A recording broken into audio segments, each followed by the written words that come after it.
संविधान सभा के लिए यानी इस देश का जब संविधान बनने जा रहा था तब ये कोशिश की गई थी कि बाबा साहब उस संविधान सभा में पैर तक नहीं रखे, कि वो चुनकर नहीं जाए, और वो सारा नियोजन किया हुआ था।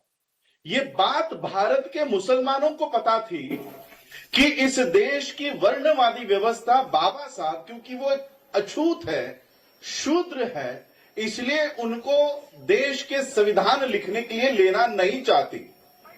बाबा साहब बंबई में रहा करते थे, मुंबई में रहा करते थे। मुंबई से बाबा साहब इस देश के संविधान सभा में जाने की तैयारी कर रहे थे, लेकिन बाबा साहब को वहां से चुनकर आने नहीं दिया गया।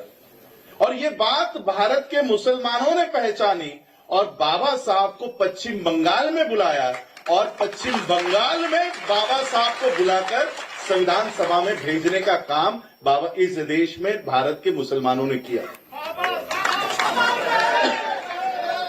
बाबा साहब जब संविधान सभा में गए और संविधान लिखने का काम जब बाबा साहब को मिला, तो इस देश के ओबीसी इन लोगों को लगा कि ओबीसीयों का उस समय का महाराष्ट्र का एक सबसे बड़े नेता थे पंजाबराव देशमुख, महाराष्ट्र के थे।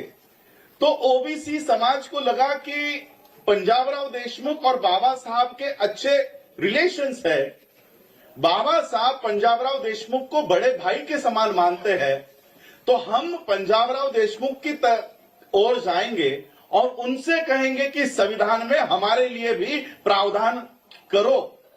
तो ओबीसी समाज पंजाबराव देशमुख जी के पास गए। पंजाबराव देशमुख जी को उन्होंने कहा कि रिजर्वेशन या प्रावधान संविधान में हमारे लिए करने के लिए बाबा साहब को मनाओ। तो पंजाबराव देशमुख बाबा साहब के पास गए। बाबा साहब संविधान के कुछ पन्ने लिख रहे थे। बाबा साहब ने देखा पंजाबराव देशमुख आए। बाबा साहब ने वो जो कच्चा मसूदा होता है, ड्राफ्ट होता है, वो पंजाबराव देशमुख को दिया और कहा कि आप देखो इसमें कुछ छूट तो नहीं ना गया है, मैंने सही से लिखा है, मैं थोड़ा एक फ्रेश होके आता हूं, बाहर चक्कर लगा कर आता हूं। और जब बाबा साहब बाहर से वापस आए तब पंजाबराव देशमुख, इनके आंखों में आंसू थे।